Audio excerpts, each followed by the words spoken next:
Death certificate? Hindi naman patay si tatay ah. Anak, alam kong nasa kwarto ka ng tatay mo. Si nanay. Anak! Nay, tawag niyo po ba ako? Wala. Kala ko nasa loob ka eh. Sige, Nay. Gagawan ko na po ng pagkain si tatay. Kailangan ko malaman ng totoo. Sorry, Nay. Kailangan kong gawin ito sa'yo. Nay, ito na po pala yung pagkain ni tatay. Ginawan din po pala kita. Buti naman naisip mo pa ako. Thank you, anak ha. Welcome, Nay. Mahal, kain na tayo. Gumana yung plano ko. Kailangan ko na humingi ng tulong. Ang galing mo din, Scarlett, no? Pero mas magaling ako. Nay, hindi ka nahimatay? Anong akala mo sa akin? Tanga? Inamoy ko yung pagkain na binigay mo sa akin. At kaamoy niya yung lason na nilalagay ko sa pagkain ng tatay mo. Ang sama mo, Nay! Well, kailangan ko ang pera ng tatay mo. Inasawa ko lang naman yan kasi mayaman siya. Ipapakulong kita sa ginawa mo kay tatay! Sa tingin mo maniniwala sa'yo ang mga pulis? May CCTV tayo sa bahay. Kitang-kita dyan na ikaw ang gumagawa ng pagkain ng tatay mo. Kanina pa nasa kulang mga pulis. At naririnig nila lahat ng sinasabi mo. Mga pulis? Nasaan na siya? Nakakatakot! Matalino ako, Scarlett. Alam kong gagawin mo yan. Binayaran ko ang mga pulis para din nila kulihin. Pera-pera lang. Walang iya ka talaga, Nay! Sumama ka na sa akin. Itali nyo na yan. At siguraduhin yung hindi makakatakas yan. Ano? Itatali! Hindi!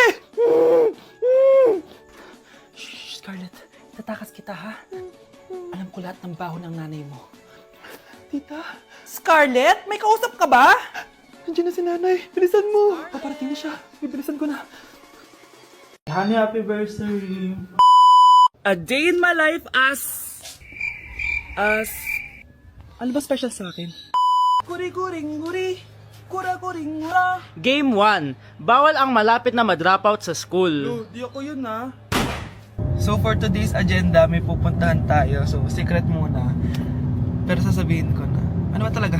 Bala ko kasi mag-business. Wow, business! OA. So hindi ko muna sasabihin kung anong business yon. Mind your own business muna. So guys, dahil anniversary na namin ni Honey Bunch bukas, bibilang ko siya ng flower and cake. So nandito na tayo sa flower shop ngayon. Ayan na guys, so nakabili na tayo. So pinili ko pink roses and ganito yung design niya. 12 pieces to guys kasi in each month, mahal ko siya. So 12 months, gets nyo ba? Wala. Happy anniversary Honey Bunch. I love you so much. Sana magkaanak na tayo. So bibili ako ng cake para kay Honey Bunch. 2 cake yung binili ko. Tapos ito yung papadedicate ko. Ate, pwede ba to? Guys, yung mukha ni ate parang gusto niya sabihin sa akin na sana sinend mo na lang yan sa messenger. Seryoso ako. Gusto ko talagang pa-dedicate yun sa cake. Sa mga nagtatanong kung kapatid ko ba to, hindi ko po yun kapatid. O sige na, mag-promote ka na. Shoutout po sa O, akin. diba? May bayad yung promotion dito. Kala mo libre lang yun. Sige na, ipapromote na kita. Ilalagay ko na lang sa bicep mo yung TikTok mo. Ayan. So guys, nandito na tayo sa labas ng bahay. Bigay na natin to kay Honey Bunch. Happy anniversary. May cake ka. Honey, happy birthday. So, anong wish mo para sa ating dalawa? So, yun lang naman. Sige na. Wow, Edward!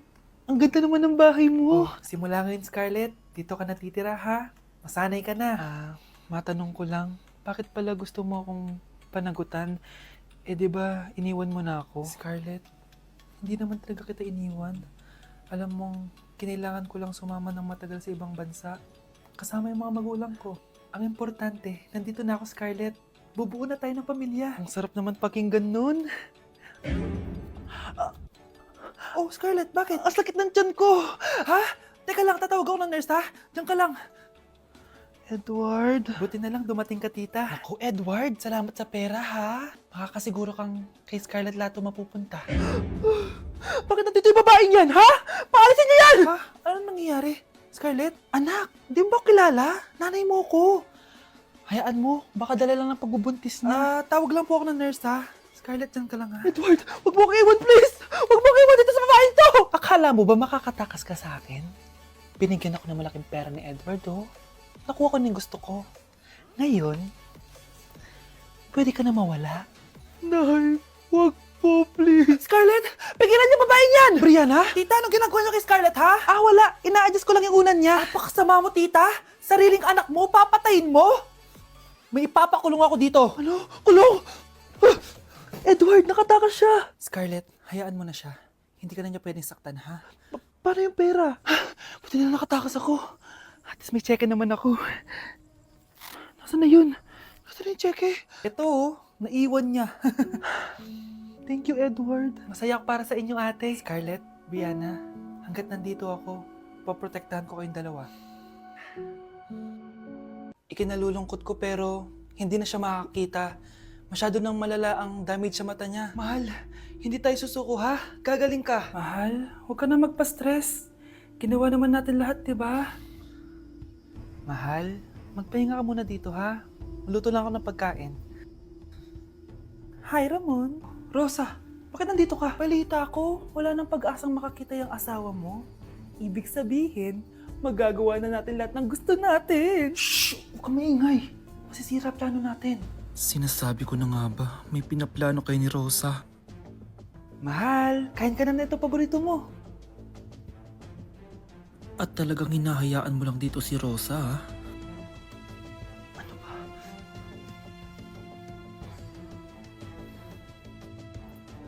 Walang iya kayo? Sa harap ko pa talaga at sa sarili kong bahay? Tay, nabalitaan ko yung nangyari kay nanay. Ipagdasal na lang natin na gumaling pa rin siya, anak. May CCTV dito sa bahay. Kailangan kong makuha yung mga files na yun. Nay? Nay? Nakakakita ka? Anak, please. Huwag mo muna sasabihin kahit kanino na nakakakita na ako. Nay, akala ko ba bulag ka na? Matagal na akong gumaling, anak. Hindi ko lang masabi kasi may masamang kutob ako dyan sa tatay mo. Sir, good news! Base sa recent lab test ng asawa niyo, nagre-recover yung mata niya. Ano? Ba't parang hindi kayo masaya, sir? Uy, Mare, may field trip kasi yung anak mo. Kailangan ng pirma ng parents. Rosa, sumagot ka. Kapag pinirmahan mo to, akin na lahat ng mga kayamanan mo. Oh, pirmahan mo na. Tita, wala naman ako field trip ah.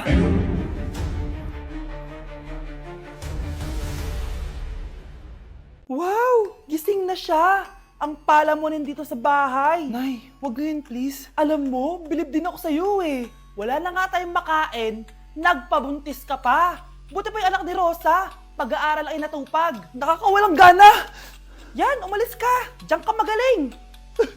Kasalanan mo to! Sinira mo yung future ko! Ate, please, tigilan mo yan. Walang kasalanan yung bata. Hindi! Dahil dito, galit sa akin si nanay. Kaya dapat mawala na to! Ate, wag! Ate! Anak, kain ka na oh. Nay? Sorry anak ha sa mga sinabi ko. Hayaan mo, babawi ako sa'yo ha. Thank you, Nay. Nay, sumasakit yan ko. Nay. Oo, yung pinag-usapan natin ha. Hihintayin ko ng mga anak tong babaeng to. Pag nabigay ko na yung bata, ibigay mo na agad yung pera sa akin ha. Palak ibenta ni nanay yung anak ko. O anak, okay ka lang? Walang iya ka, Nay! Ang sama mo! Akala ko, totoo nagbago ka na. Pera pa rin pala yung nasa utak mo. Abay, bakit? Wala ka nang pakinabang dito. At least yung anak mo, mapapakinabangan ko. Wala ka namang papakain dyan eh. Napakasama mo! Lalayas na ako sa impyernong to! Sige, lumayas ka! Sino tinakot mo? Tignan natin kung saan ka pupulutin.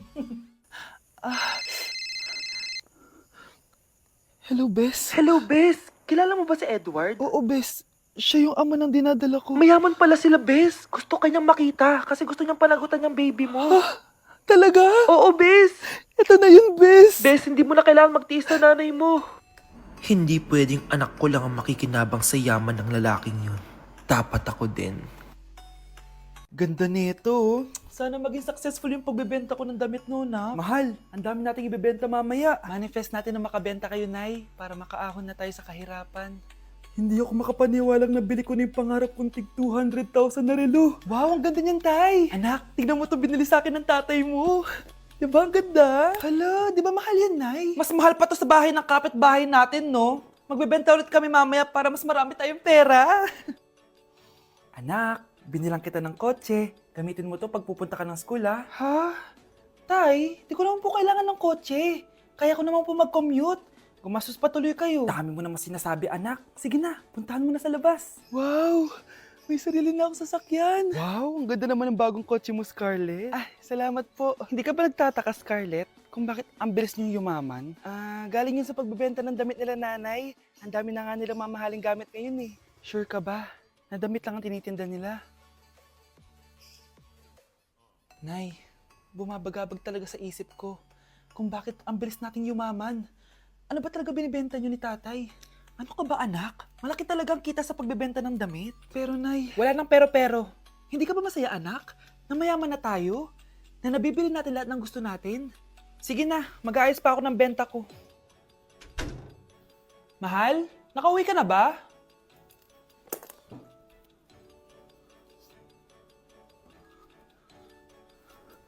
Ano ba talagang laman neto? Nagbebenta sila ng laman loob ng tao. Wow, sobrang ganda, mahal. Buti naman nagustuhan mo, mahal. Nga pala, kinuha ko na yung laman loob ng kapitbahay natin. Si Rosa? Malaking pera na naman to. Mahal, hindi dapat malaman ni Scarlett to, ha? Ano yun? Nasaan yung ledger? Nandito lang yung kanina. Ba't mo winala yung ledger, mahal? Nandun lahat ng mga sikreto natin. Sinong tao dyan?